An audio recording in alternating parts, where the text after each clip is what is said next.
반갑습니다. 잘 아시는 것처럼 지난 8월 13일 성서 인간학 이 책입니다. 오늘 처음 오시는 분들도 많이 계세요 보니까. 그리고 이 책인데 이 책이 어떤 책인가 하면 2014년에 이제 프란시스코 교황님께서 교황으로 선출되신 뒤에 얼마 되지 않았지만 당신이 생각하시 오늘 이 현대 세계에 무엇이 도대체 가장 시급한 문제이겠는가? 그러는 가운데 결국 오늘 우리 교회가 대답해야 할 결정적인 문제들은 결국 인간 문제가 아니겠는가? 왜 세상이 이렇게 끊임없이 시끄럽고 전쟁은 끊이지 않으며 폭력이 난무하고 또 가정의 많은 문제들, 그리고 부부 사이의 문제들, 동성애 문제들, 게다가 요즘으로 말하면 미리 선견지명이 있으셨겠죠. 예를 들어 코로나19 같은 것도 결국 우리가 나중에 보게 되겠지만 동산의 제2장에서 볼 수 있는 이 동산의 인간 음식 문제죠. 하느님께서 주신 음식 외에 남용하고 잘못해서 적어도 과학자들이 하는 이야기는 코로나19가 거기와 음식과 밀접히 연결되어 있다라고도 해요. 물론 아직 더 확정적인 문제는 있겠습니다만 이런 문제들이 있어서 교회에서 권위 있게 답을 제시할 필요가 있다고 교황님께서 생각하신 거예요. 물론 이 세상에는 사람이 누구든지 태어나면서부터 묻는 나는 누구인가, 철학적 인간학에 대한 성찰은 고대로부터 대단히 많았습니다. 그리고 더 나아가서 하느님을 믿는 사람들이라면 하느님과 인간 사이의 신학적 인간학에 대한 성찰도 참 많았고 책으로도 많이 쓰여지고 자료도 꽤 있습니다. 그러나 우리 모두가 하느님 말씀 성경으로 받아들이는 성경에서는 인간학을 어떻게 제시하고 있는가, 성서 인간학을 교회에서 포괄적인 전체를 다루면서 제시한 적은 아직은 문헌이 없었습니다. 그래서 교황님께서 전 세계 가톨릭 학자들 중에, 개신교 학자들도 많이 있습니다만 가톨릭 학자들 중에 가톨릭을 대표할 수 있는 성서학자들, 그러니까 오경 중심으로 오경 전문가들, 또 예언서 전문가들, 지혜문학 전문가들, 그리고 복음서 전문가, 그 다음에 서간들, 편지들 전문가 학자들을 20명을 뽑아서 성서 인간학을 5년 동안 연구하게 한 겁니다.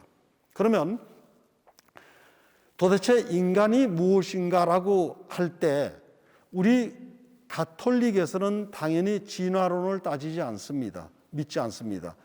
그러니까 하느님께서 우리 인간을 창조하셨다면 그러면 하느님께서 창조하신 그 인간의 본래의 모습은 무엇인가? 인간은 보십시오. 요즘 수없이 길거리에 나뒹구는 낙엽을 보십시오. 불과 얼마 전까지만 하더라도 누가 감히 그 나무에서 떨어져서 저렇게 뒹구리라고 상상했습니까? 아주 싱싱하고 손으로 뜯어도 잘 안 뜯어질 만큼 싱싱하던 나무 잎들이지만 어느 날 이리저리 나뒹구는 낙엽이 됩니다. 인간 보십시오. 지금 좀 젊은 사람들 절대로 죽을 것 같지 않습니다. 그러나 어느 날 건강검진에서조차도 큰 질병이 발견이 되고 얼마 안 가서 떨어지는 낙엽이 되는 매우 약한 인간 존재입니다. 그러면 이런 약한 인간인데 다른 한편으로는 우리는 옆 사람, 이웃, 가족 무한히 사랑할 수 있고 그 사랑은 내 목숨을 바쳐서까지도 사랑할 수 있습니다. 인간의 능력이 단순히 약하다고만 할 수가 없습니다. 그래서 이런 모습들을 보는 거지요. 그러니까 제일 먼저 하느님께서 창조하신 인간, 그러니까 지난 8월 13일 날 서론 부분을, 여기 나오는 책 서론 부분을 안 보신 분들은 유튜브에 들어가셔서 유튜브에서 반포사동 성당을 찍으면 지금 저 녹화가 되어 있습니다. 도움이 되실 거예요. 안 보신 분들은. 여하튼 그래서 이제 나머지는 4번에 걸쳐서 볼 텐데, 지금 말씀드린 것처럼 하느님께서 인간을 창조하셨어요. 창조하신 인간입니다. 그러면 어디서? 흙의 먼지로 인간을 창조하셨고, 그렇지만 그렇게 나약하고 힘없고 허무한 듯 보이는 먼지와 같은 보잘것없는 인간이지만 거기에는 상상도 할 수 없는 엄청난 힘이 들어가 있습니다. 하느님의 생명력, 숨이 들어가 있습니다. 그래서 오늘 하게 될 내용은 창세기 2장 4절부터 7절에 나오는 그 내용을 중심으로 보게 될 겁니다. 이 2가지가 답니다. 이제 여기에서 좀 더 자세하게 볼 수 있겠죠. 그것은 좀 이따 다시 말씀드리고, 그리고 먼저 하느님이 인간을 창조하셨다면 창조하셔서 어디에 두셨는가? 동산에 두셨습니다. 그러면 동산에 두신 다음에 가장 시급한 문제가 음식 문제예요. 먹고 사는 문제이죠. 그래서 음식과 연관되는 문제가 있고, 그러나 동산에 그냥 데려다 놓지 않고 일하기 싫은 사람은 먹지도 말라고 바울 사도는 얘기했는데, 그러면은 사람이 일을 하지 않으면 살 수가 없습니다. 그러니까 가장 중요한 것 중에 하나가 이 세상에서 사는 인간의 먹거리 문제, 일 문제입니다. 그러면서 우리 요즘 반려견들 얼마나 많습니까? 그런 동물들, 짐승들과의 문제가 동산에서 결정적인 문제로 되고, 여기에서 많은 문제들이 파생되어서 끊임없이 문제를 야기하기도 하지만 또 하느님의 모습대로 창조된 인간을 도와서 그야말로 반려까지 할 그런 수준까지 되는 겁니다. 그리고 나면 동산에서 가족을 이루게 되죠. 그래서 많은 문제들 중에 하나가 남자와 여자의 문제입니다. 사랑 문제이죠. 또 그런가 하면 부모와 자녀 사이 형제적 사랑의 관계, 여기에서도 수없이 많은 문제들이 발생하는데, 그런 문제들을 성서에서 어떻게 이해하는가, 이런 이야기입니다. 그리고 끝으로 이런 가족들을, 그러면 인간이 이 세상에 창조되었다면 역사 안에서 인간은 무엇을 어떻게 해야 될 것인가, 어떻게 하고 살 것인가, 내 마음대로 살 것인가, 아니면 정확한 하나님의 뜻을 실천하며 살 것인가. 그래서 뜻을 따라 살 때 잘 살지만 뜻을 따르지 못했을 때 무슨 결과가 있겠는가. 그러면서 하나님께서 결정적으로 구원해 주시는 구원 개입, 이 문제를 4번에 걸쳐서 우리가 보게 될 겁니다. 그러면 이런 인간학을 어떻게 쓰는가? 각 전문가들이 쓸 때 창세기 첫 시간에 안 나오고 못 빠지신 분들을 위해서 간단하게만 본다면, 그러니까 창세기 2장 3장의 이야기를 계획적인 기본 본문으로, 출처력이 잘 보이죠? 생각하는 겁니다. 그러면서 이 본문이 구약성서 나머지 부분에 상세히 기록된 바를 집약하고 있다는 겁니다. 그리고 예수님과 바오로 전통에서 규범적 가치를 지닌 것으로 여겨졌습니다. 간단하게 말씀드리면 창세기 1장부터 11장까지 창세기 1, 2, 3장 인간 창조에 관한 부분들이 구약성서 창세기 12장부터 나머지 전체가 다 쓰인 다음에 마지막으로 썼어요. 그러니까 창세기 2장, 3장에 나오는 인간 창조에 관한 부분은 성경의 나머지 뒷부분을 모두 어느 정도 설명해 줄 수 있는 그런 가치를 지니고 있다는 기본 전제입니다. 그래서 이 창세기 기본 본문을 두고 각 전문가들이 하느님께서 창조하실 때 아주 약한 흙에서 온 인간, 그러면서도 생명의 숨을 넣은 인간에 대해서 율법서, 오경에서는 뭐라고 얘기하는가? 또 예언서에서는 어떻게 얘기하는가?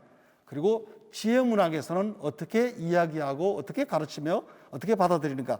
이런 것들을 종합해서 이 책을 만들게 된 겁니다. 그러니까 교황청 성서위원회에서 5년마다 한 번씩 5년마다 이렇게 문헌을 내지만 지금처럼 이렇게 방대한 적은 한 번도 없었습니다. 제가 이 책 쓰기 그 전에 5년 전에도 성서위원으로 같이 활동을 하고 문헌을 냈지만 성경의 영감과 진리라고 하는, 그러나 아주 분량이 얼마 되지 않습니다. 그런데 인간학을 다루다 보니 워낙 방대하고 그러면서도 모든 것을 다 포괄적으로 다루었다고 하기가 참 어렵습니다. 그래서 사실 특강이라고는 하지만 오늘 할 1장이든 2장이든 분량이 워낙 많아서 1시간의 강의를 통해서 이 책을 내본으로 이해할 수 있다. 사실 불가능합니다.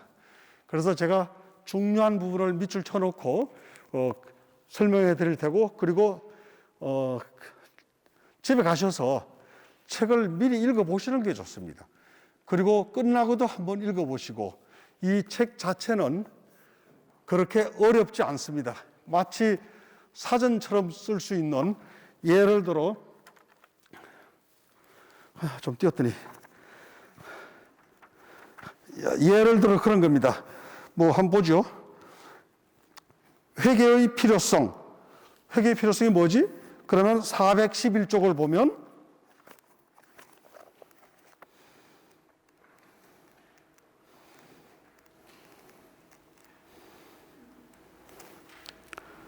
세례자 요한이 감옥에 갇혔을 때 예수님께서 똑같은 사명을 계속하셨다. 이렇게 보면 그렇게 어렵지 않습니다.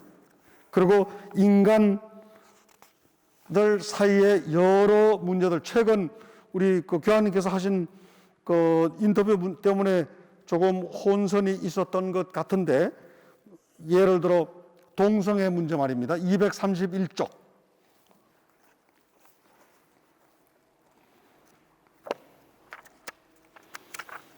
그러면 남편과 아내 사이에 안정된 관계로 이루어진 혼인 제도는 성서 전통 전체에서 변함없이 명백한 규범으로 제시되어 왔다. 우리말 어렵지 않습니다. 그렇죠? 그러니까 누구든지 다 이해할 수 있습니다. 이해할 수 있으니까 쭉 읽어 나가시면 쉽게 볼 수 있고, 그래서 늘 가까이 두고 참조하시면 좋겠다는 것입니다. 가능한 대로 좀 쉽게 번역하기 위해서 애를 썼습니다만, 그래도 간혹 중간에 어려운 것이 있으시면 저한테 물어보십시오. 그러면 제가 잘 답해 드리겠습니다. 자, 이 문제를 이제 염두에 두고 제1장 보도록 하겠습니다. 제1장, 그러니까 지금 앞에 제가 줄치고 하는 것을 잘 보시고 나중에 집에 가셔서 다시 한번 기억을 되살리고, 그러니까 예습과 복습을 하셔야, 그래야 살아있는 지식이 될 수 있고 살아있는 삶으로 연결될 수 있습니다. 그렇지 않고 지금 이 시간이 강론 시간이 아니어서, 강론 같으면 좋은 말씀 듣고 새기고 또 살면 아니면 잊어버려도 문제가 없지만, 이 강의 시간은 예습과 복습을 꼭 하셔야 된다는 것을 명심해 주시면 좋겠습니다. 그래서 오늘 하느님이 창조하신 인간 존재, 아까 이미 서론에서 모두에서 말씀드렸습니다. 성경은 한 처음부터 주인공을 소개하는데, 성경의 주인공은 하느님입니다. 인간이 아니고. 한 처음 하느님께서 하늘과 땅을 창조하셨다. 그래서 성경 첫째 구절이 그렇습니다. 바라 엘로힘, 이렇게 합니다. 브레시트 바라 엘로힘. 한 처음 하느님께서 창조하셨다. 그러면서 특히 인간 피조물과의 관계 안에서 하느님이 이해되는데, 요 아담이라고 하는 것은 이제 나중에 금방 나오겠습니다만 지금 말씀드려도 아담이 히브리어입니다. 히브리어 아담은 아드마흐라고 이렇게 예를 들어 이렇게 됐죠. 이 아드마흐 이게 아드마흐. 자. 이게 또 안 쓰자. 이게 흙입니다. 흙에서 만들어졌으니까 인간을 뭐라 그래요? 요걸 똑같이 요거는 떼버리고 요것만 놔두는 겁니다. 그래서 요렇게 요것만 하고 아담. 그래서 아담이라는 것 자체가 흙, 먼지라는 뜻이에요. 이 하느님과 아담의 관계 안에서 이루어지는데, 그러면 성서에 따르면 사람의 본성과 소명이 무엇인가를 이해하려면 당연히 하느님께서 창조하셨으니 하느님과 인간의 관계가 결정적입니다. 그러니까 우리 그리스도교 밖의 세계, 성서 밖의 세계에서는 진화론 등등을 주장하면서 하느님과 인간의 창조주와 피조물의 관계를 설정하지 않습니다. 그러나 우리 성서에서 그리스도교에서는 결정적으로 하느님과의 관계 안에서 그러면 인간이 어떻게 창조되었고 어떤 본성을 가지고 있는지, 그리고 그렇게 하느님이 인간을 창조하신 다음에 어떤 소명을 주셨는가, 이것을 이해할 수 있다는 겁니다. 그리고 책에 보면 나머지 작은 글씨로 되어 있는 내용들은 또 부연 설명하는 것입니다. 그러니까 지금 우리 여기에서는 조금 어려울 수 있으니까 창조하다라고 하는 단어가 여기 바라라고 하는 단어인데, 나중에 여러분들 중에 하셔도 돼요. 공부하시는 분도 계시겠죠. 히브리어를 공부하면 지난학기도 조금 말씀드렸습니다만 그렇게 어렵지 않습니다. 그리고 단어 자체가 매우 중요합니다. 예를 들어 히브리어 이렇게 쓰거든요. 이렇게 이게 바라라고 그래요. 그러면 이 바라 창조하다의 뜻과 그 다음에 여기 아싸 행하다의 뜻, 그 다음에 무엇 흙을 빚어서 만들다 할 때 야차르라고 하는 이런 어휘들이 사실은 그렇게 어렵지는 않습니다. 그러니까 용기를 내서 한번 배워볼 만하고, 왜냐하면 개념이 매우 중요해서 그렇습니다. 개념이. 그래서 여하튼 이것은 다시 나올 거니까 다시 15항으로 갑니다. 그러면 하느님께서 아담에 대해서 두 가지 동작으로, 곧 흙으로 빚다, 지어내다, 빚다, 숨을 불어넣다, 이 두 가지로 인간을 만듭니다. 그런데 어떻게? 한편으로는 흙의 먼지에서 기원합니다. 또 다른 한편은 하느님의 숨에 의해서 생명체가 됩니다. 이게 인간 결정적인 겁니다. 그래서 만약에 인간의 흙에서 만들어졌다면 먼지에 불과해요. 고운 흙 보십시오. 후 불면 흔적도 없이, 우리 사람이 죽어도 요즘 화장을 많이 하니까 재 보십시오. 잘 그러지만 조금만 잘못하면 작은 바람에도 다 흩어지고 없습니다. 그래서 인간 존재의 불확실성은 흙에서 났다고 하는 것은 철학 세계, 현대 서구 세계에서는 불안과 소요의 감정으로, 또는 인간 뭐 있어 별거 없지, 냉소주의, 절망적 존재로 그렇게 이해되기도 했습니다. 또 그런가 하면 결국 인간은 그렇고 그런 존재, 아무것도 아닌 존재, 그래서 체념하고 운명론을 받아들입니다. 그러나 하느님의 숨에 의해서 생명체가 되었다는 이 두 번째는 결국 영혼과 육신의 개념을 통해서 점점 더 발전하게 됩니다. 그래서 한편으로 인간은 매우 연약하지만 다른 한편으로는 영적인 뛰어난 가치를 가지고 있습니다. 이게 우리 인간입니다. 만물의 영장이라고 하는 것도 바로 여기에 근거하는 거죠. 그래서 이런 내용들을 창세기 2장 4절부터 7절을 볼 수 있고, 이제 기본 본문입니다. 제1장. 여기에서 주 하느님께서 하늘과 땅을 만드시던 날 땅에는 아직 덜의 덤불이 하나도 없고 아직 들풀 한 포기도 돋아나지 않았다. 주 하나님께서 땅에 비를 내리지 않으셨고 흙을 일굴 사람도 전혀 없었기 때문이다. 그러니까 땅, 흙, 이 세상이라고 하는 것은 그냥 두면 어떤 생명체도 없습니다. 인간이 일구고 가꾸고 보존하도록 다스리도록 그렇게 창조하셨다는 것을 이미 여기서 내비추는 거죠. 이제 좀 더 자세하게 설명하게 될 겁니다. 그런데 땅에서 연기가 솟아올라 땅 가죽을 모두 적셨다. 그때 주 하나님께서 흙의 먼지, 아까 말씀드린 아드마흐로 사람을 빚으시고 코에 생명의 숨을 불어넣으시니 사람이 생명체가 된다. 이게 두 가지로 되는 겁니다. 그래서 16강에 나오는 이런 내용들은 한번 읽어보셔도 조금 말씀드린 그런 내용이니까 이해할 수 있고 22항으로 넘어갑니다. 용어 설명도 지나가고. 그래서 이제 흙에서 빚어진 인간에 대해서 좀 더 집중적으로 보는 겁니다. 그러니까 이 흙에서 빚어진 인간을 우리가 쓸 때 여러 성서 분야, 오경, 예언서 등등에 대해서 다 각자 따로 씁니다. 따로 A4로 용지로 4쪽씩 쓰고 나중에 종합을 하고 토론을 하고 그래서 지금 우리가 볼 수 있는 하나의 책으로 만든 거죠. 여하튼 인간 존재에 특별한 본성이 있는데 성서 전통 안에서 매우 풍부한 용어들과 표상들로 숙고되었습니다. 흙에서 빚어진 인간에 대해서 성경을 보면 참 다양하게 풍부하게 표현을 해 놓았습니다. 그거 보십시오. 인간은 신비이고 놀라운 기적입니다. 끊임없이 탐구의 대상이 됩니다. 왜냐하면 인간은 서로 상반되고 역설적 특성들을 한데 다 가지고 있습니다.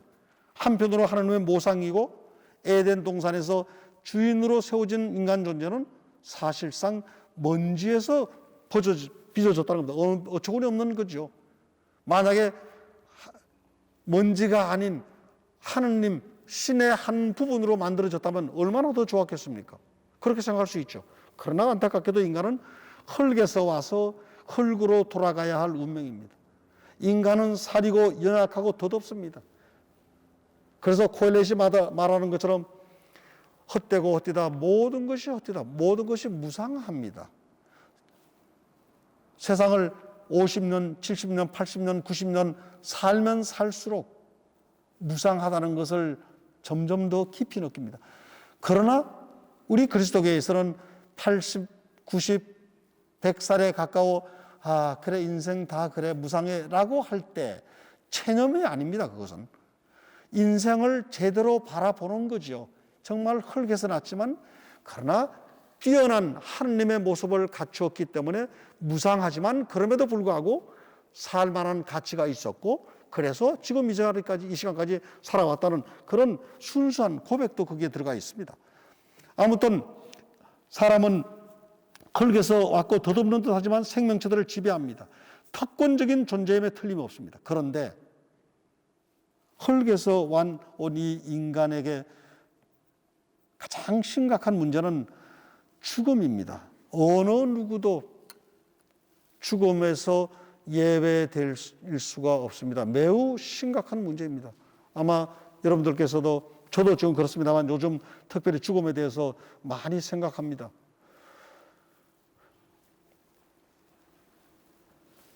원래 이번 학기에 코로나가 문제가 없었다면 이 욥기를 강의하도록 돼 있었고 그래서 욥기 책을 번역도 하고 쓰기도 하고 2권이 나왔습니다만 그대로 창고에 보관만 하고 있습니다. 여하튼 욥기 보십시오. 고통받는 삶의 의미에 깊이 몰두하는 인간을 대표할 수 있습니다. 놀라운 재앙을 당합니다. 어느 날 갑자기 모든 재산, 자녀들, 건강 모든 거 다 잃습니다. 달랑 남아있는 것은 욥과 자기 아내 둘밖에 없어요. 다 세상에 다 없어졌습니다. 삶은 덧없음, 고통 그 자체인 것 같습니다. 죽음으로 모든 것이 다 없어질 수밖에 없는 그런 상황에 욥이 직면하죠. 그래서 도대체 인생을 어떻게 이해해야 하는지 욥은 계속해서 추구해 나갑니다. 그래서 지혜 문학들에서 특별히, 그러니까 욥기나 잠언, 전도서라고 하는 코엘렛, 솔로몬의 지혜서, 또 벤시라라고도 하는 집회서에서 죽음에 대한 많은 성찰을 합니다. 왜 지혜문학에서 주로 죽음에 대해 성찰하는가? 아주 당연한 처사입니다. 왜냐하면 우리가 알고 있는 오경과 예언서는 하느님과의 관계입니다. 하느님과 백성의 관계, 그러니까 하느님께서 끊임없이 백성에게 살 수 있는 생명의 길을 제시하죠. 그러나 지혜문학은 구원의 하느님과의 일차적 관계가 아닙니다. 모든 문학, 하느님을 생각하지 않는 그런 삶에서, 예를 들어 광야의 사막에 가면 당장 생존의 위협을 받는 것을 느끼죠. 그러니까 철학자들이 죽음에 대해서 성찰하듯이 지혜문학에서는 죽음에 대한 많은 성찰을 합니다. 그래서 인간의 참된 문제는 죽음이라는 생각까지 하게 되는 겁니다. 죽어야 할 운명, 하루살이 같은 쇠약한 존재, 그래서 인간의 삶을 욥에서 입김이라고도 하고 수명이 아주 짧은 꽃입니다. 사라지는 그림자와 같습니다. 진흙으로 빚어져서, 먼지로 빚어져서 먼지로 돌아가야 할 피조물입니다. 우리가 사순절 때마다 흙에서 왔으니 흙으로 돌아가라, 먼지에서 왔으니 먼지로 돌아가라고 상기시켜 줍니다. 그 우리 인간의 실상입니다. 지금 이런 모습도 불에 태워 보십시오. 정말 한 줌 흙이 남습니다. 밖에 남는 게 없어요. 그런 존재예요. 그러면서 끊임없이 인간은 태어나는 순간부터 죽음을 향해 나가는 거 아닌가. 그런데 죽기 직전에 그 죽음에 앞서는 고통, 그것은 인간에게 불안전성을 아주 각인시켜주는 그런 것으로 작용합니다. 그러면 고통의 목적이 있다, 그렇게 한다 하더라도, 그래도 죽음에 앞서는 고통으로 우리는 불안하며, 그리고 그러니 죽음도 내가 그냥 받아들이겠다라고 하기는 쉽지 않습니다. 그래서 전도서의 저자라고 하죠. 코엘렛에게도 죽음은 엄청난 수수께끼입니다. 이 세상을 바라보니 모두가 죽음을 향해 나아가고 있습니다. 아무도 예외가 아닙니다. 모두 헐구로 이루어졌고 모두 그리로 돌아갑니다. 그리고 옛날 일을 인간은 기억하지 않는다고 합니다. 그렇게 친하게 지내던 친구도 죽고 나면 석 달, 넉 달까지 더 이상 기억하지 않습니다. 또 이미 돌아가신 분을 잊어버리는 것이 돌아가신 분에 대해서나 살아있는 사람에 대해서나 더 옳다라고 우리는 서로에게 위로하며 잊어버립니다. 남지 않습니다. 기억하지 않습니다. 그래서 죽음을 향해 모든 인간이 걸어간다면 인간과 동물, 인간과 다른 모든 존재들의 차이가 무엇입니까? 없습니다. 그렇다면 아무리 많은 지식을 쌓는다 하더라도, 아무리 많은 자격증을 갖고 아무리 많은 재산을 가지고 있다 하더라도, 아무리 오래 산다 하더라도, 100년을 산다 하더라도, 그러나 300년, 400년 살지 않죠. 죽음 앞에 사람은 아무런 차이가 없고 무기력하기만 합니다. 그러니까 코엘렛 같은 경우에는 이것저것 복잡하게 생각하지 말고 단순하고 감사하는 마음으로, 지금 잠시 덧없는 인생이기는 하지만 그래도 기쁨을, 일시적이지만 기쁨을 누리라고 초대하고, 그런 기쁨마저도 하느님께서 주신다는 그것을 강하게 의식하라고 제안합니다. 그래서 죽음으로 모든 것이 끝나는 것 같습니다. 그런데 지혜문학에서 죽음이 죽음으로 끝난다라고 가르치지 않습니다. 죽음과 더불어 침묵이 모든 것을 집어삼키고 악인과 의인을 구분하는 하나님의 심판이 있다고 하더라도, 또 인간이 주님을 경외하며 살아야 한다고 가르친다 하더라도, 그렇더라도 인간의 여정, 삶의 여정에 기록된 이 죽음은 모든 것을 헛되게 하는 힘인 것 같더라도, 그래도 결코 마지막이 아니라는 겁니다. 죽음이 죽음으로 끝나지 않고 새로운 무엇이 있다라고 제시하고 생명을 위하여 창조되었음을 성찰하고 우리에게 일깨워 줍니다. 불멸하는 운명을 가지고 있다는 겁니다. 물론 구약 성서 전체 전통 안에서 부활이나 불멸에 대한 성찰은 그렇게 오래되지 않았습니다. 달리 말하면 아브라함이 기원전 19세기 1850년경에 하느님의 선택을 받고 나서 오랜 시간이 흐른 뒤에, 그러니까 기원전 2세기, 그러니까 적어도 5, 6세기가 지난 뒤에 좀 더 적극적으로 불멸이나 아니면 영원한 생명이나 부활에 대해서 성찰했습니다. 이렇게 하게 된 것도 결정적인 계기는 바빌론 유배, 기원전 6세기 바빌론 유배 때문입니다. 우리 속담에서 말하는 것과 정확하게 일치합니다. 소 잃고 외양간 고친다라고 하는 그런 말. 모든 것을 잃어봐야 그때 그 전에 그것이 얼마나 소중했던 것인가를 알고 새로운 삶을 위해 준비하는 거죠.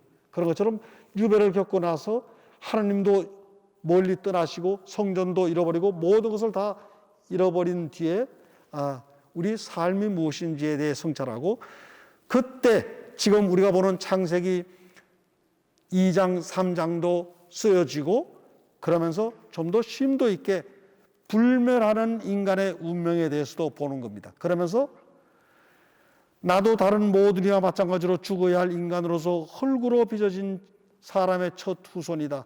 삶의 시작도 끝도 모두에게 매 한 가지다 라고 하지만, 그러나 그것이 답이 아닙니다. 그래서 어리석은 자들은 인생이 짧다는 것을 빌미로 가난한 이들과 의로운 이들을 안중에도 두지 않고 현재의 재물을 생각 없이 즐긴다고 지혜서에서 말합니다. 그러나 현인이라면 불멸하는 운명을 지닐 줄 안다라고 제시합니다. 이 지혜서는 기원전 1세기에 쓰인 내용입니다. 그러니까 상당히 후대에 와서죠. 그러니까 예수님께서 오시기 한 1세기 전이니까 그렇게 오래된 것이 아닙니다. 그러면서 지혜서도 그렇고 코엘렛이 말하는 것처럼 하느님의 손안에서 보호를 받는다, 인간은. 그러니까 흙에서 난 인간이지만 그냥 흙으로 돌아가지 않는다는 강한 성찰이 생겨나기 시작한 겁니다. 그리고 아까 지적했던 욥의 이야기에서도 악인의 고통과 죽음에 관한 큰 질문에 대답을 어느 정도 제시하고 있습니다. 그러니까 욥의 눈앞에 창조된 세상의 아름다운 광경이 펼쳐집니다.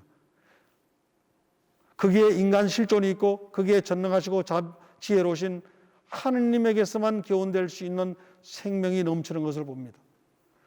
이처럼 고통받는 개인은 고뇌의 어둠에서 빠져나올 수 있음을 보는 겁니다.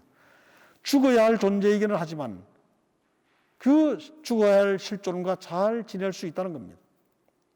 그리고 보잘것없는 자신을 고백하면서 하느님의 대화 상대자입니다. 인간의 위대함을 보여줍니다. 그래서 더 이상 위협이 아니라 진리와 관계의 장으로 인지된 자신의 연약함을 받아들이는 겁니다. 비로소 덧없는 바람이고 하루밖에 살지 못하는 하루살이 꽃에 지나지 않는 그런 인간이지만 결국 자신을 그런 인간으로 인정하고 그러면서 하나님을 알아볼 수 있게 되는 겁니다. 그러니까 욥이 처음 그런 재앙을 겪었을 때 내가 왜 태어났던가, 차라리 엄마 뱃속에서 죽지 않고 그랬으면 행복했을 것을, 아니 차라리 내가 지금 당장 저 시올로 무덤 속으로 들어가면 이 못 볼 꼴은 보지 않을 텐데, 그렇게 이야기하면서 마치 인생의 의미가 없는 것처럼 질문을 계속해 나갑니다. 그러나 나중에 욥기가 40장이 넘죠. 나중에 하나님을 그토록 뵙고 싶어 했던 욥에게 하나님이 나타나시는데 달리 나타나지 않습니다. 욥, 입이 살아서 내가 반드시 하느님 만나 뵈리라, 하느님과 따져보고야 말리라 라고 하던 욥에게 욥, 주위를 한번 둘러보아라. 저 산들, 저 바다, 저 나무, 이 건물 누가 세웠느냐? 내가 하늘을 낼 때, 내가 저 산들을 창조할 때 너 어디 있었느냐? 그러면서 욥에게, 욥이 발을 딛고 서 있는 세상을 바라보게 합니다. 그때 욥은 아이고 죄송합니다 하나님, 제가 계속해서 알지도 못한 채 하나님이 어디 계시냐, 하나님 나와라 따져보자 짓거렸습니다. 이 세상에서 하나님의 그 엄청난 손길이 스며 있다는 것을 알지 못했습니다.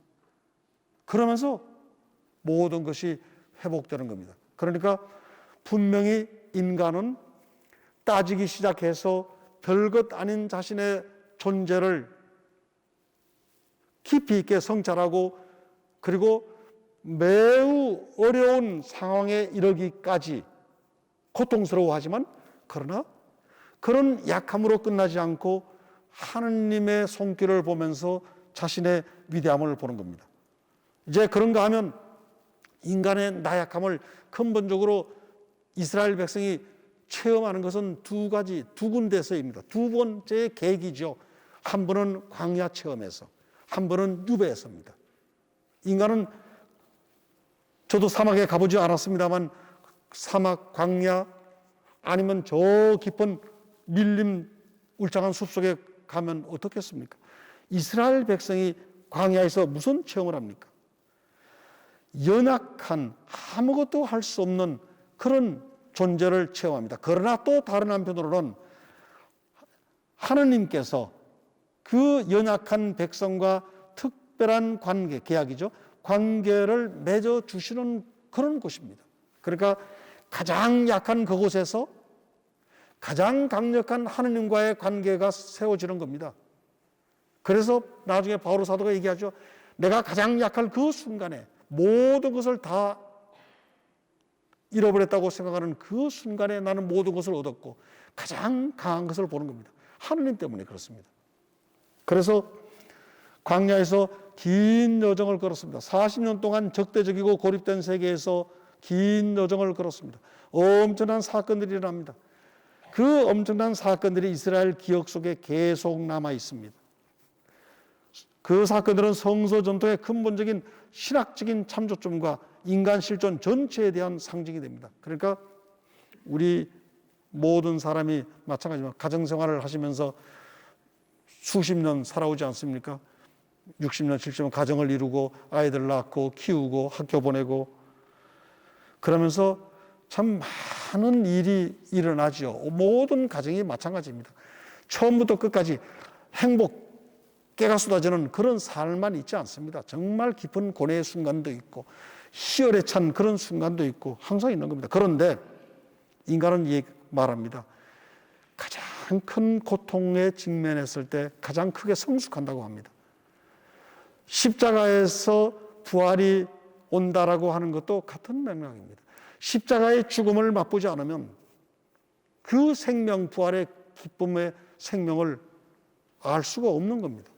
그래서 이스라엘 백성은 광야에서의 체험이 참으로 소중하고, 그래서 어떤 문제가 있을 때마다 그때의 체험으로 돌아갑니다. 근본적인 체험입니다. 그래서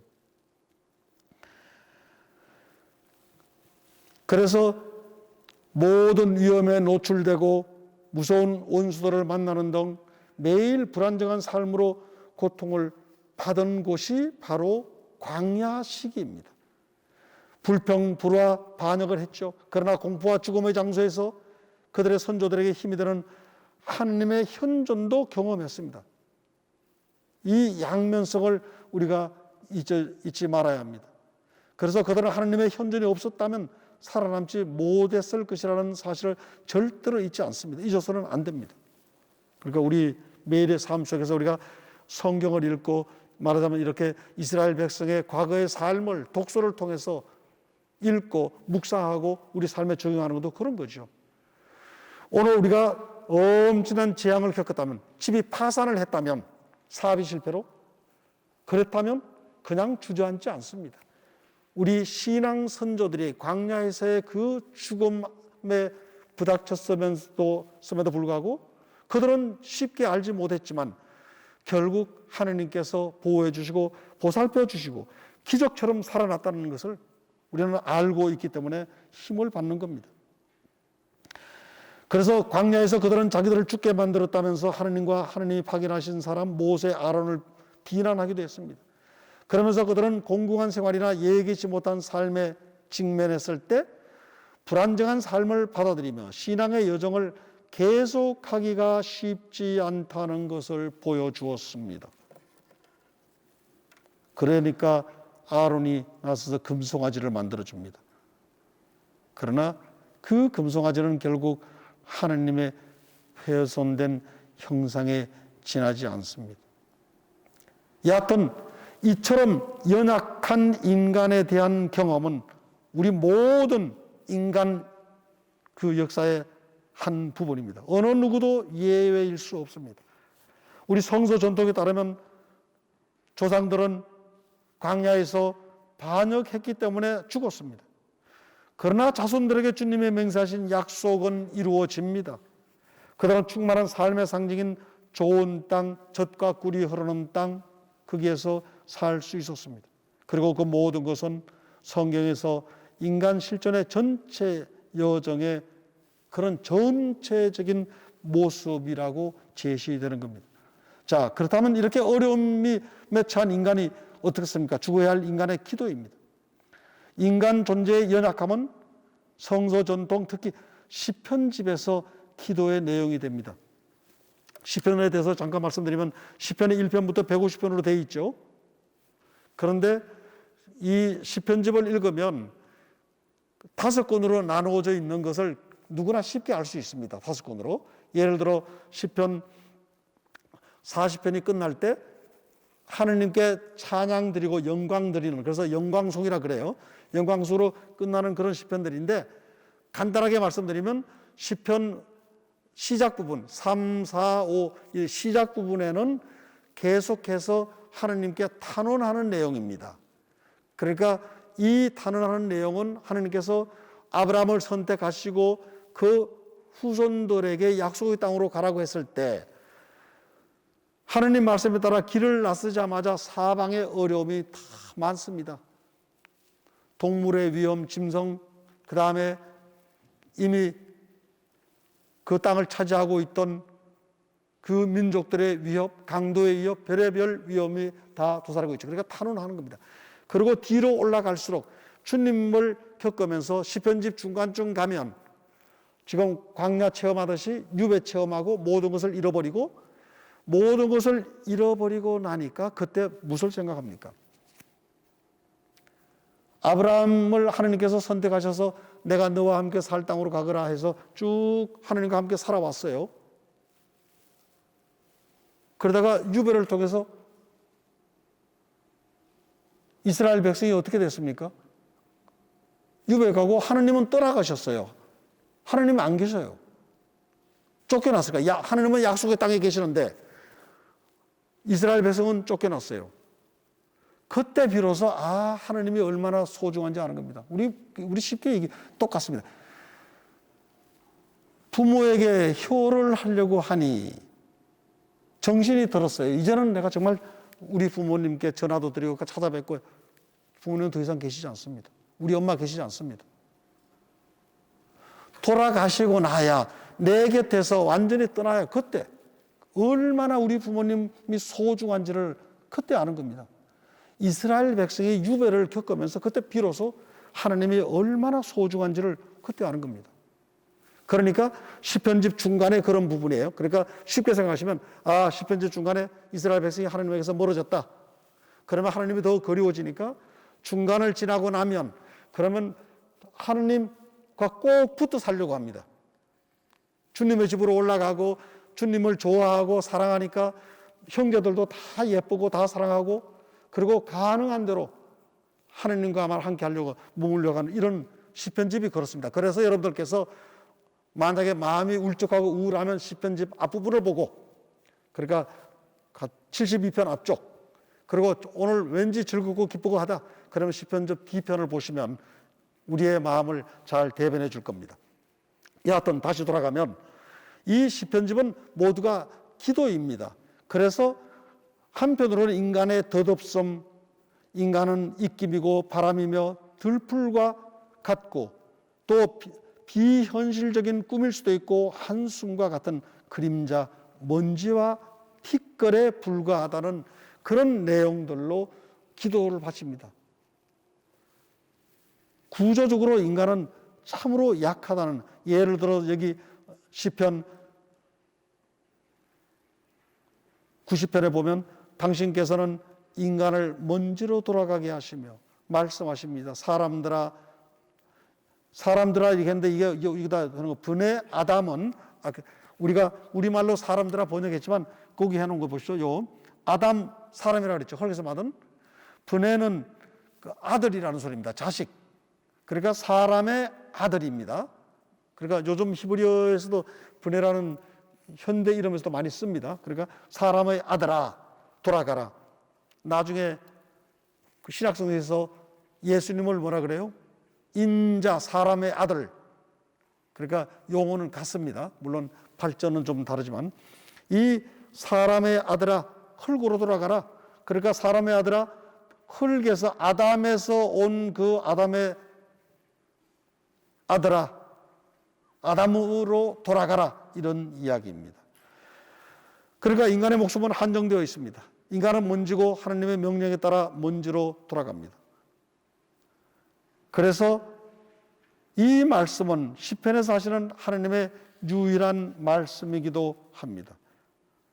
이 말씀은 창세기 3장 19장을 반영하기도 한 것 같습니다. 그래서 죽어야 할 인간 조건에 대한 기억은 시편 저자, 시인 혹은 기도자에게 지혜 성찰로 이끄는 동기가 됩니다. 그래서 그냥 허무로 끝나지 않습니다. 주님, 저희의 날수를 셀 줄 알도록 가르치소서. 저희가 슬기로운 마음을 얻으리이다. 그래서 하느님과 달리 인간은 연약하고 덧없는 피조물이라는 것을 인정하는 것, 그것이 참된 슬기입니다. 내가 그래 정말 보잘것없는, 언제 죽을지도 모르는 그런 존재라는 것을 시인하고 인정하는 사람이 가장 슬기롭고 지혜로운 사람이죠. 만약에 그렇지 않고 영원히 살 것처럼 오만방자하고 그렇다면 참 꼴 보기가 좋지 않죠. 여하튼 기도하는 인간은 자신이 약하고 죽어야 할 존재임을 압니다. 그러니까 애원과 눈물로 젖은 탄원을 쏟아냅니다. 자기 불안정의 조건은 특히 경제적 궁핍의 조건들을 경험하는 사람과 도와줄 사람이 없는 그런 혼자인 사람, 혹은 늙어 기운이 없는 사람, 또는 원수들에 에워싸이는 사람, 그런 사람들에 의해서 계속해서 경험하게 됩니다. 그러나 하느님께 드리는 탄원이 나중에는 분개한 외침으로 바뀌지만 그것으로 끝나지 않고 신뢰 깊은 청원으로도 이어지는 겁니다. 그러니까 결국 흙에서 빚어진 인간, 죽어야 한다는 인간, 그것 때문에 인간은 낙담하지 않습니다. 이제 다시 보는 겁니다. 그러면 내가 어떻게 태어났는가? 불멸하는 인간으로 태어났다는 겁니다. 그래서 그것을 어떻게 알 수 있는가? 하느님께서 생명의 길을 알려주신다는 겁니다. 그래서 예언 전통을 보게 되는 겁니다. 이것도 다시 우리가 이렇게 그를 이렇게 발전시켜 나가는 것은 하느님께서 오경, 어떻게 살아야 할지, 쉽게 생각하면 십계명입니다. 어떻게 살아야 할지 계명을 주십니다. 그 법은 있어요. 이렇게 하라고 했는데 잘 못 알아들어. 그러면 어떻게 합니까? 예언자들을 보내서 하나이신 하느님을 흠숭하라라고 하는 것이 무슨 뜻인지 일일이 설명해 줍니다. 생명의 길을 알려준다라고 보는 겁니다. 그러니까 그 예언 전통이에요. 그러면 예언자들과 백성들의 관계를 볼까요? 하느님께서 이스라엘 백성에게 십계명을 주시고 너희는 이 말씀에 따라 살면 이 약속의 땅에서 쫓겨나지 않고 오래오래 살 것이다. 그냥 보통 백성들은 열심히 살아요. 물론 사소하게 잘못도 하겠지만 가난한 백성 아니면 힘없는 백성은 친구들끼리 싸워봤자 그렇게 크게 나쁜 짓 할 수가 없어요. 친구 조금 뭐 속이기도 할 테고 거짓말도 할 테고 하지만, 그러나 한 국가의 임금 혹은 대통령이 잘못되면 온 백성에게 엄청난 재앙이 닥칩니다. 그래서 하느님의 말씀이 있음에도 불구하고 하느님을 대리할 수 있다고 하는 대표한다는 임금이 권력자가 제대로 살지 않아요. 그러면 그때 하느님께서 어떻게 하십니까? 그 임금에게 따끔하게 바른 말을 할 수 있는 사람을 보내는데, 그렇게 올바른 말을 할 수 있도록 파견된 사람이 예언자들입니다. 그러니까 한편으로는 예언자들이라고 하는 것은 어느 날 갑자기 예언의 은사를 받아서 미래를 예고하는 게 아닙니다. 구약 성서에서 예언은 하느님 말씀대로 살지 못하는 권력자들을 견제하는 하느님의 한 도구이죠. 그러니까 이런 의미에서 구약시대 때 예언자들은 권력자들을 언제든지 만날 수 있을 만큼 사회적인 지위도 상당히 높은 위치에 있는 사람들이었고, 또 뭐 경제적으로나 모든 면에서 임금을 쉽게 접할 수 있는 그런 사람들을 예언자 도구로 썼던 겁니다. 여하튼 이 예언자들을 통해서 하느님께서 생명의 길을 일러주십니다. 그래서 잘 못할 때에는 불행하여라 너희들 그렇게 살면, 그래서 예언자들이 가장 먼저 파견되었을 때는 심판 신탁을 합니다. 너희 그렇게 하지 말아라. 그렇게 살면 안 된다. 왜? 잘 못 사니까 경고해야 되지 않습니까? 너희 임금 권력자들, 돈 있는 사람들, 자기 양 99마리가 있음에도 불구하고 그게 아까워서 놔두고 한 마리밖에 양을 가지고 있지 않은 그 가난한 사람의 양 훔쳐와서 뺏어와서 그것을 잡아먹다니. 그러니까 심판신탁입니다. 그래서 여러분들께서 예언서들을 읽을 때, 우리 성경에 나오는 이 예언서들을 읽을 때 초기 예언서들, 이른바 저술 예언서들이라고도 해요. 아모스, 호세야 이런 예언서들, 혹은 제1 이사야서, 이런 예언서들은 심판신탁으로 이루어져 있습니다. 너희들 그렇다고 하지 말아라. 그러다가 이제 뒤에 나오는 예언서들은 구원신탁입니다. 하느님께서 혼내주시니까, 그러니까 하느님 죄송합니다, 다시는 안 그러겠습니다, 빌어요.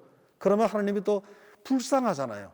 죽인다고 했는데 아유 그래 너무 걱정하지 말아라. 그래서 구원신탁이 나오는 거예요. 예언은 그 두 가지. 그런데 이처럼 하느님께서 길을 제시하는 것은 1차적으로는 심판신탁 예언을 통해서 제시하시지만, 그러나 나중에 유배 이후에 쓰인 예레미야서, 또 유배 전과 유배고 에제키엘, 특히 유배 이후에 나올 때는 성전에서, 최근에도 우리가 미사 때 읽었죠. 성전에서 생명의 샘이 흘러나와서 만물이 소생하리라. 유배 후에 희망을 주는 거죠. 구원의 신탁을 주는 거예요. 이런 것들이 결국 생명의 길을 하나님께서 제시하는 겁니다. 그래서 기만하는 의식의 가면을 벗겨내기 위해서 오만한 자의 수치스러운 종말을 예고하십니다. 그리고 에제키엘 예언자도 마찬가지입니다. 유배 이후에 어떻게 해야 되는지, 그러면서 생명의 길을 제시하는 겁니다. 그러니까 주님의 슬기로운 구원 행위는 역사 안에서 오만한 자들을 체계적으로 꺾고, 오만한 자들, 겸손한 이들을 들어 높이 올리는 것으로 드러나게 될 겁니다. 그러면서 생명의 길을 제시해 주신 하나님께서 약속해 주시죠. 이런 약속에 대해서 가장 전형적으로 우리가 볼 수 있는 것은 유배 이후에 제2, 제3 예언서, 특히 제2 예언서에서 나와요. 그러니까 1장부터 이사야서 39장을 제1이라고 그러고, 저자가 다 달라요. 그러니까 유배 이전에 활동하던, 그러나 유배 중에 제2사야서, 그 다음에 제3은 유배 훨씬 뒤에 활동하던 그 예언자예요. 그래서 이제 위로의 말씀이 있는데, 이때 유배 갔을 때 일어났던 것처럼 존재의 불안정을 경험하는 이들에게 위로의 말씀이 주어집니다. 그래서 이것을 구원 신탁이라고 표현하는 겁니다. 그러면서도 모든 인간은 풀이고 그 영화는 들꽃과 같다는 것을, 풀은 시들고 마르고 꽃은 시들지만 그럼에도 불구하고 위로해 주는 말씀, 영원히 함께 해 주실 그 하나님의 말씀은 변함이 없으리라고 합니다. 그래서 하나님의 영광은 약한 사람이 신앙 안에서 주님의 능력을 받아들이는 그곳에서 계시됩니다. 주님의 능력은 소생시키는 말씀과 같이 표출됩니다. 그래서 사막은 꽃을 피울 것이고 눈이 열리고 귀먹은 이들은 귀가 들릴 것, 비단에 빠진 이들이 모두 희망이 다 사라졌다고 주장할 때조차 에제키엘이 마른 뼈들에게 생명을 다시 줄 능력을 가진 성령이 오실 거라고 예고합니다. 그러니까 매우 희망적입니다. 길을 알려주시고 구체적으로 해주십니다. 이제 시간이 또 흘러서 유배보다 훨씬 지나서 신약에서는 그걸 어떤가? 연약한 그 인간에게 나자렛 예수님께서 도와주신다는 겁니다. 그러니까 나자렛 예수가 어떤 분인가? 하느님께서 한 처음 말씀을 하시죠. 아브라함에게도 말씀하시고 생명을 창조하기도 말씀하십니다. 그야말로 언어, the word입니다. 그리고 그 말씀을 모세에게 글로 기록해 주죠. 그리고 나서 말씀이 사람이 되어 우리 가운데 오신 예수 그리스도가 되는 겁니다. 이 예수 그리스도니까 결국 하느님 말씀, 계명 다 같은, 본질은 같은 것입니다. 그래서 신약 성서의 전통은 옛 성경의 종교유산을 그대로 받아들입니다. 예언자들에 의해 예언된 생명의 약속들이 그리스도 안에서 모두 실현되기를 기다리며 새로운 결정적 계시의 선물을 가져옵니다. 그래서 그리스도는 모든 인간에게 생명을 주는 말씀으로 이해되는 겁니다. 그리고 당신의 영을 부어 죽어야 할 운명의 사람들이 새롭고 불멸의 생명으로 되살아게 하는 분도 바로 예수 그리스도이고, 이런 부분을 우리는 복음서들의 이야기에서 많이 볼 수 있습니다. 그래서 복음서 저자들은 예수님의 신적 힘을 현양하고 고생하고 무거운 짐을 진 사람들에게 안전한 희망의 셈을 보여줄 목적으로 항구하게 인간 존재의 연약함과 불완전성을 제시합니다. 인간 약하고 형편없이 보잘것없습니다. 그런 인간을 위해서, 그런 인간과 똑같이 예수께서 오셨다는 겁니다. 그리고 그렇게 나약한 인간으로 오신 그분이 인간의 덧없음도 알고 그렇게 덧없는 사람들을 계속해서 고쳐줍니다. 열병, 수종, 약함, 출혈, 나병. 바꾸어 말하면 인간이 지닌 그 나약함을 강인함으로, 강력함으로, 강함으로 바꾸어 주실 수 있는 분이 나자렛 예수라는 겁니다. 더 나아가서 말씀드린다면, 그렇다면 허무한 죽음을 생명으로 끌어가실 그분이 그리스도라는 겁니다. 그래서 예수 그리스도는 다양한 약함을 방문해서 찾아가서 앓는 이들을 낫게 해주고 장애인들의 장애를 다시 쓸 수 있게 하며 치명적 위험에서 구원하고 또 마귀 들린 사람을 해방시키며 더 나아가 죽은 이들을 되살아나게 하는 겁니다. 물론 이스라엘 역사를 보면 하나님의 예수 그리스도가 있기 전에 모세, 엘리야, 엘리사 등을 통해서도 이와 같은 치유의 기적을 보여주셨습니다. 그러나 복음의 전통이 정언하는 것은 치유와 재생의 행위가 산발적인 어떤 개입에 제한되지 않고 예수의 사명 전체의 핵심으로 제시한다는 것입니다. 그리고 예수님의 일상적 직무의 행사입니다. 그러니까 바꿔 말하면 연약한 인간으로 오신 그 예수님에게 무한한 생명의 능력이 늘 가득 충만해 있다는 겁니다. 그래서 복음서 저자들은 메시아 시대의 시련으로 하느님 나라가 도래했다고 선언한 겁니다. 죽어야 한다는 전망으로 깜짝 놀라고 그 미약함에 낙담한 인간이 사랑 가득하게 신체의 조력을 받지만 무엇보다도 특히 내적으로 원기를 찾는다는 겁니다. 그리스도에 대한 믿음은 사실상 두려움에서 벗어나게 해줍니다. 충만한 희망을 갖게 해줍니다. 그렇죠?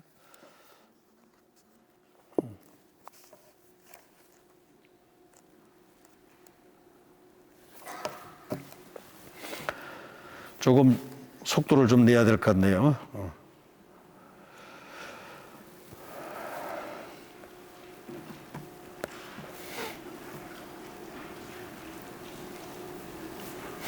그래서 그리스도께서 생명을 주신다는 그 결정적인 부분은 부활하신 그분 안에서 죽음은 모든 힘을 잃었고 그분 안에서 죽음이 결정적으로 파멸되었다는 겁니다. 그래서 예수 그리스도를 믿는 모든 신앙인들은 그분의 생명의 신비에 참여한다는 겁니다. 그러니까 구약에서 하나님께서 생명의 길을 제시해 주셨죠. 예언자들을 통해서. 그러나 이제 신약에서는 단순히 생명의 길을 제시하시는 것이 아니라 그 생명의 예수님께서 제시해 주시는 생명의 신비에 참여한다는 겁니다. 그러면서 이제 예수님 다음에 바오로의 약함에 대한 찬사와 부활인데, 요 하기 전에 또 잠깐 우리가 주일 미사를 할 때 제1독서, 제2독서 복음이 있습니다.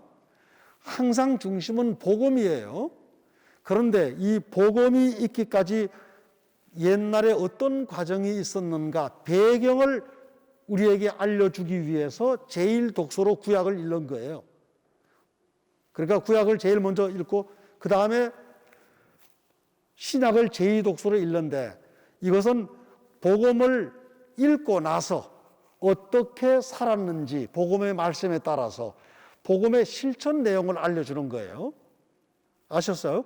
그러니까 복음 중심이고 구약은 복음이 있기까지 과거를 전체적으로 배경으로 설명해서 알아들을 수 있게 하고, 또 그렇게 해서 복음을 들었고 이해했으면 어떻게 살아야 하는지 구체적인 삶의 모습들을 제2독서로 보여주는 겁니다. 그러니까 지금 사도 바울은 그런 겁니다. 예수께서 보여주신 그 생명의 신비에 참여하게 했다 그랬는데, 그러면 어떻게 구체적으로 참여하고 사는지를 보여주고 증언하는 겁니다. 그래서 사도 바울은 죽으시고 부활하신 그리스도의 신비는 사도들의 설교의 핵심 교의 캐리그마 가르침입니다. 그래서 바울은 십자가에 달리신 분, 부활하신 분, 이것을 뗄래야 뗄 수가 없는 하나로 보는 겁니다. 보편 구원의 신학입니다. 그러니까 이미 이 시간에도 벌써 제가 여러 차례 말씀드리지 않았습니까? 광야의 죽음 체험, 유배의 죽음 체험, 그리고 그런 체험을 했기 때문에 예수 그리스도가 와서 생명을 전해주는 겁니다. 그러니까 나중에 예수께서 십자가에 달려 죽으신 것과 부활하신 것을 분리할 수 없는 것도 이런 의미이고 우리 인간 삶의 원리이기도 합니다. 그래서 바오로가 한 것은 무엇보다도 약함을 자랑한 겁니다. 인간 존재의 약함을 보는 거죠. 참으로 허무한 그런 거지만, 그러나 바오로는 얘기합니다. 그 약함이 오히려 큰 힘이 된 겁니다. 그래서 육체의 부활에 대한 희망도 제시해 줍니다. 바오로에게서 씨앗의 어류를 볼 수 있는데, 인간 육체의 놀라운 변면을 제시하기 위해서 썩어 없어질 것으로 묻히지만 썩지 않는 것으로 되살아난다는 것이 바오로입니다. 그래서 우리가 영적인 물질적인 몸은 묻히지만 영적인 몸은 되살아난다는 겁니다. 그래서 이런 부활에 대해서, 영적인 몸에 대해서 말하면서 몸을 제거하지 않습니다. 그러니까 부활은 몸을 현양하여 불멸하게 하고 영광스럽게 합니다. 그리고 이런 운명은 개별 인간 피조물만의 운명이 아닙니다. 그래서 사도 바울은 임산부의 표상을 생각하면서 피조물이 허무 지배 아래 놓이고 멸망의 종살이를 겪으며 출산의 진통으로 고통받는다고 합니다. 그러나 출산의 진통이 끝나면 어떻습니까? 하나님과 하나님의 생명의 영의 활동으로 영광스럽게 구원을 가져올 우리 몸이 속량되기를 기다리면서 피조물 전체가 관여된 생명의 과정을 표현합니다. 그래서 이제 인간 안에 있는 하나님의 숨 두 번째로 보게 됩니다. 지금까지 약한 존재, 흙에서 난 인간, 이제는 생명 보게 되겠습니다. 하나님의 피조물로서의 인간의 모티브는 성경에서 자주 상기되는데 그 목적은 인간이 창조주와 무한한 차이가 있음을 명백히 지적함으로써 마음속의 진리에 이르는 길인 겸손을 일깨우는 데 있습니다. 이미 우리가 숙고했습니다만 우리 자신의 나약함, 보잘것없음, 미물, 흙과 같고 시드는 꽃과 같은 그것을 잘 알아듣게 성경에서 깨우쳐 주고자 하는 것은 겸손을 깨우쳐 주고자 하는 겁니다. 그래서 헐구의 먼지로 빚어졌으나 잠재력을 가진, 어떤 의미에서는 신적 가능성을 가진 존재의 신비를 설명하기 위한 것입니다. 그래서 그것을 보기 위해서 우리는 하느님의 모상인 인간이라고 말합니다. 하느님의 숨으로 표상되었지만 비슷하게 하느님의 모습으로 창조되었습니다. 용어는 지나가고 47항으로 갑니다. 먼저 인간이 창조되었고 하느님의 숨을 받아서 생명체가 되었는데, 그러면 그렇게 창조된 인간이 무슨 역할을 어떻게 하고 살아야 하는가, 그 모습을 보는 겁니다. 그러니까 첫째 보니까 생명체들의 목자라는 겁니다. 매우 중요한 이야기죠. 하나님께서 당신의 모습대로 사람을 만드셨고 당신의 모습대로 만드신 것은 모든 것을 다스리게 하는 겁니다. 어떻게 보면 군주의 특질 같지만 단순히 의가 바른 그런 군주가 아닙니다. 모든 생명체들을 안전하게 관리하는 생명체들의 목자입니다. 목자는 양을 잃어버리면 가서 찾아오고, 양이 잘못된 길로 갈까 노심초사하며 자기가 잠을 안 자더라도 양을 돌보는, 모든 이리떼들로부터 돌보고 보호하는 그런 역할을 합니다. 그러니까 인간이 하느님의 생명의 숨을 받아 창조된 것은 생명체들의 목자 역할을 하라는 것입니다. 그렇게 해야 한다는 것입니다.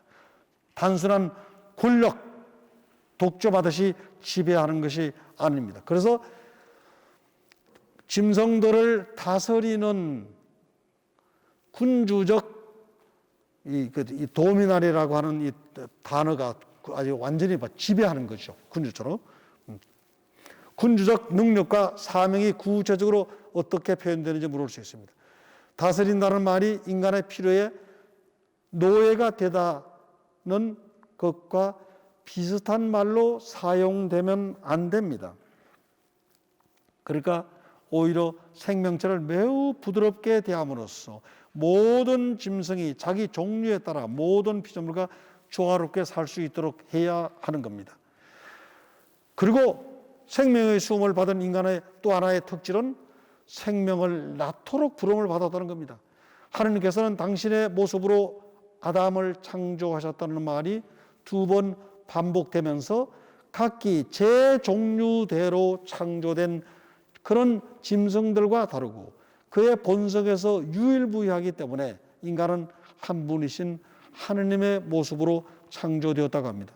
그러면서 놀랍게도 남자와 여자로 창조하셨다고 합니다. 남자와 여자로 하느님의 모습으로 창조되었습니다. 그래서 인간은 동물들과 달리 사랑 안에서 사랑을 위해 생명을 줄 능력이 있기 때문에 하느님과 유사합니다. 그래서 인간을 낳는 것은 단순히 육체관계의 결과로 묘사될 수가 없습니다. 신적 특질을 지닌 겁니다. 그러고 나면 이런 인간, 생명의 숨을 받아 창조된 인간은 어떤 모습인가?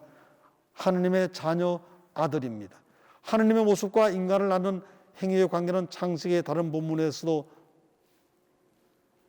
볼 수 있습니다. 그래서 하느님께서 인간을 창조하실 때 당신 모습으로 창조하셨듯이 인간은 자식을 낳을 때 자기와 비슷하게 자기 모습으로 아들을 낳습니다. 하느님의 모습을 그대로 드러냅니다. 그래서 각 개인은 자기 몸에 부모의 흔적을 누구나 가지고 있다는 겁니다. 또 다른 한 가지는 생명의 수음을 받은 인간은 생명의 책임을 져야 합니다. 창세기 9장에서 하느님의 모습이라는 표현이 마지막으로 나오는데 여기에서 특히 부도덕과 폭력 형태로 나타난 인류의 문란한 악행이 창조주의 계획을 종식시킬 위험이 있었다고 창세기 6장에서 이야기하고 이제 그 다음 9장에서 인간이 생명의 책임을 져야 한다고 말합니다. 그래서 새로운 창조는 옛 창조의 단순한 반복이 아닙니다. 그리고 성서 저자는 창세기 1장과 비교해서 두 가지 중요한 변형들을 제시하는데 항상 하느님 모습에 비추어 읽어야 합니다. 그것은 구체적으로 계약의 인간 당사자에게 생명을 보호하게 하는 두 개의 새로운 계명인데 그것이 피로 상징이 됩니다. 첫 번째는 식료품의 영역입니다. 인간에게는 모든 풀, 모든 과일나무 주었습니다. 음식으로 주었습니다. 다만 생명 곧 피가 들어있는 살코기를 먹어서는 안 된다는 중요한 조항이 첨가되었지만 이제 나중에 이것도 좀 달라집니다. 다만 인간은 짐승을 죽일 수는 있지만 그 행위가 인간의 실존을 돕는 것이어야 한다고 분명히 명시합니다. 그래서 그 행위가 생명을 영원히 파괴하지 않는 방식으로 이루어진다면 비난받을 만한 폭력 행위로 판단받지 않을 것입니다. 그러니까 성경에 이런 게 있어요. 죽임과 존중 어떻게 쉽지 않지 않았을까? 여기에 대해서 성서에서 이렇게 말한다. 신명기 보면 새의 알이 있을 때 그 알만 가져가고 어미새는 반드시 날려보내야 된다. 새로운 생명을 위해서 그렇게 규정하고 있죠. 그러니까 음식으로 동물을 주시면서도 완전히 소멸하도록 하지 않는다는 겁니다. 두 번째는 지혜 어조의 법률 공리인데 이거는 지나가도 되고요. 역사에서 예를 들면 사형의 극단적 위협이 있을 때 사람들의 폭력의 제동을 걸기 위해서 그렇게 할 수 있을 것입니다. 그러나 비록 평화의 계약의 표현으로 제시되긴 하였지만 이런 법률적 규정은 새 계약의 불완전한 모습일 뿐입니다. 정말 이 사람이 사람을 살해했어요. 또 살해할 가능성이 있어. 그래, 어쩔 수 없이 이 사람을 제거해야겠다라고 하지만 그것이 완벽한 법이 아니고 불완전하고 그래서 새 계약은 그리스도의 피로 세워질 계약이고 이제 더 이상 사람의 피가 아닌 피를 흘리지 않는 빵과 포도주의 의식으로 이루어질 것이고 우리는 매일 미사를 봉헌할 때마다 구약에서는 동물을 잡아 봉헌했지만 우리는 빵과 포도주로 봉헌합니다. 그 다음 이렇게 인간이 이 세상에 있는 여러 동물들을 다스릴 때 어떤 원칙일까? 하느님을 닮아야 한다는 겁니다. 왜? 하느님과 비슷하게 창조되었으니 하느님과 비슷한 그런 자세로 다스려야 하는 겁니다. 본성적으로 지성적이고 자유로운 존재이며 하느님과 순종적이며 사랑의 관계를 갖도록 부름을 받은 존재이기 때문에 그렇게 해야 된다는 것입니다. 그래서 이스라엘이 하느님을 본받을 때 그때 비로소 아들됨이 구체적으로 드러나는 겁니다. 그래서 바오로 사도가 말했죠. 사랑받는 자녀답게 하느님을 본받은 사람이 되십시오. 동물을 대하든 사람을 대하든 늘 하느님께서 어떻게 하실 것인지를 생각하고 하느님의 모상대로 창조된 자신의 모습대로 하느님을 닮아라는 것입니다.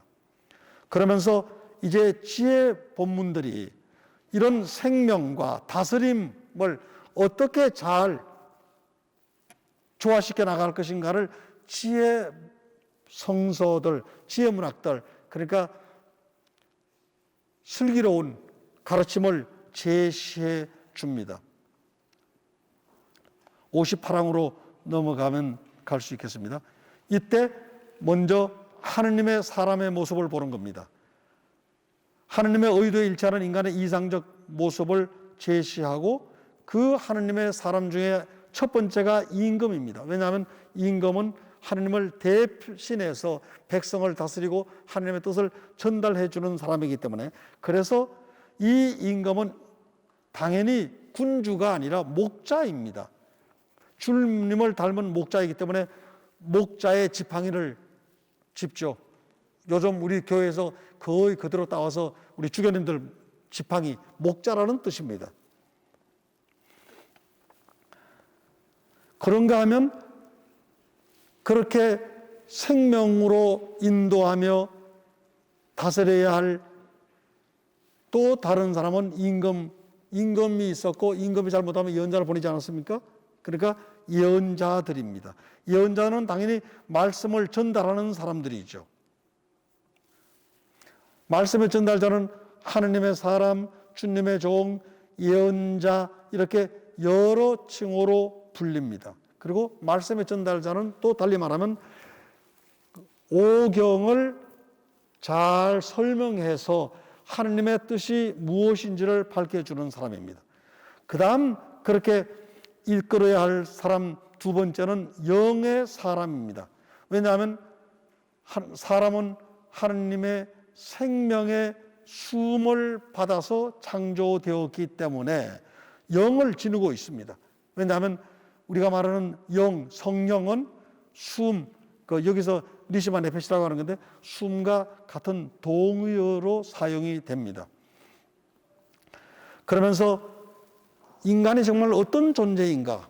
이처럼 흙에서 빚어졌지만 엄청난 능력을, 생명의 능력을 가지고 있고, 그래서 모든 생명체들을 하느님을 닮아 하느님의 모습대로 잘 가르치는 그런 것은 어디에서 볼 수 있는가? 가장 대표적인 것이 시편 8편입니다. 그래서 이 책의 제목도 시편 8편에서 따왔죠. 사람이 무엇이기에? 우러러 당신의 하늘을 우러봅니다.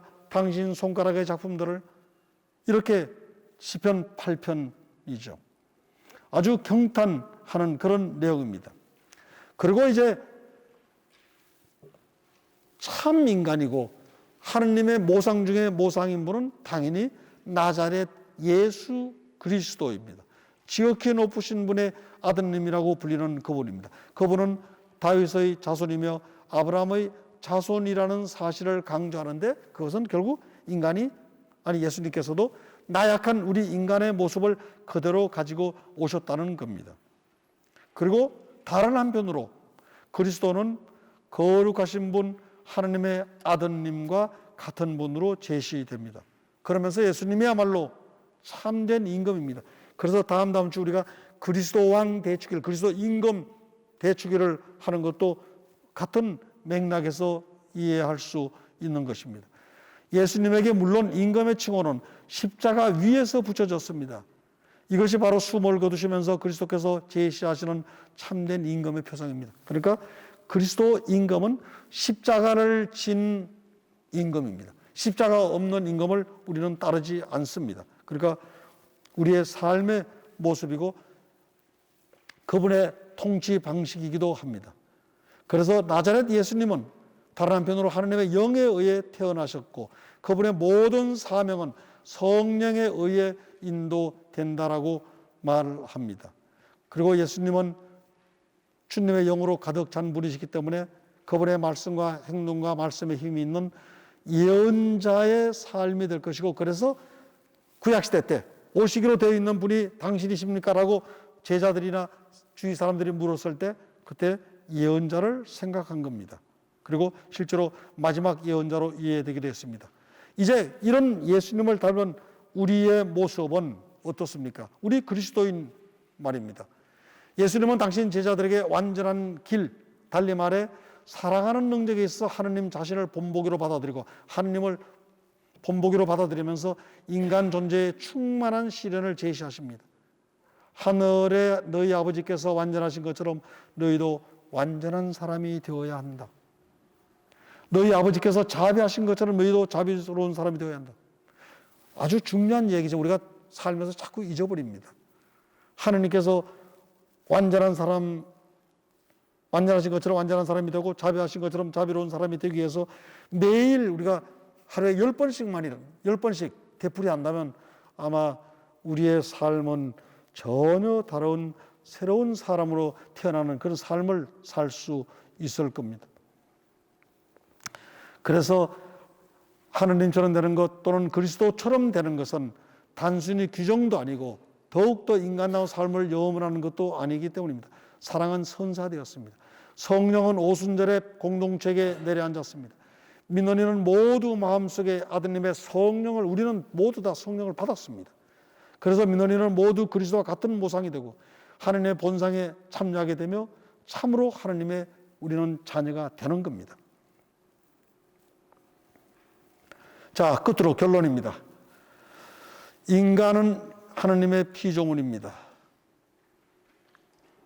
하느님께서 우리 인간을 창조하셨습니다. 우리는 어느 유인 언어에서 아니면 어느 다른 어떤 것에서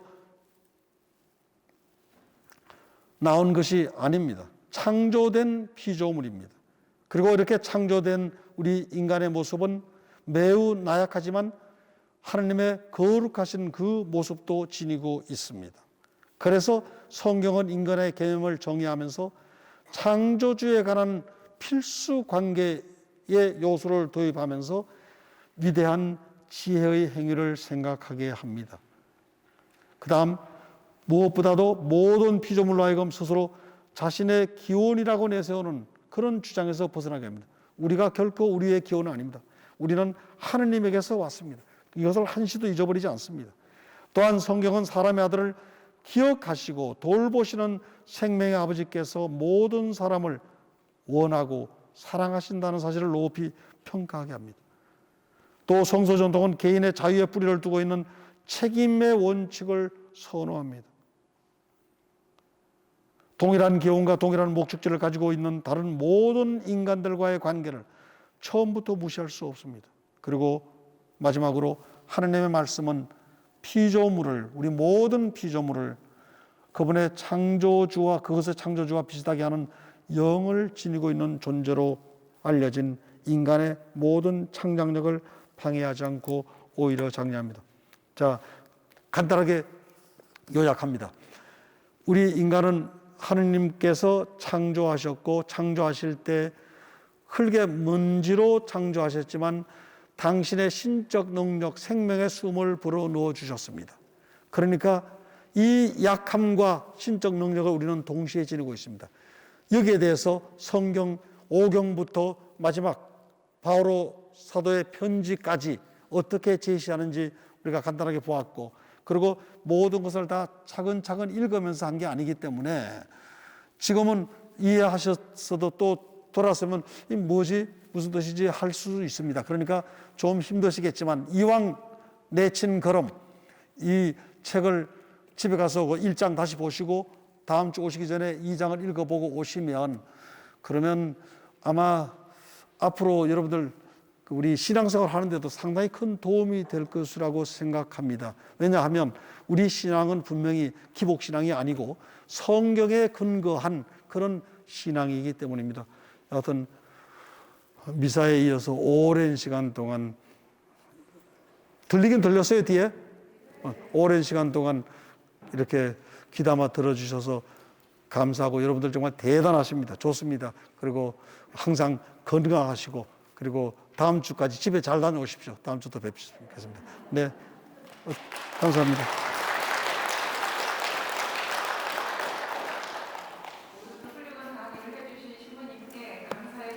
아이고, 감사합니다.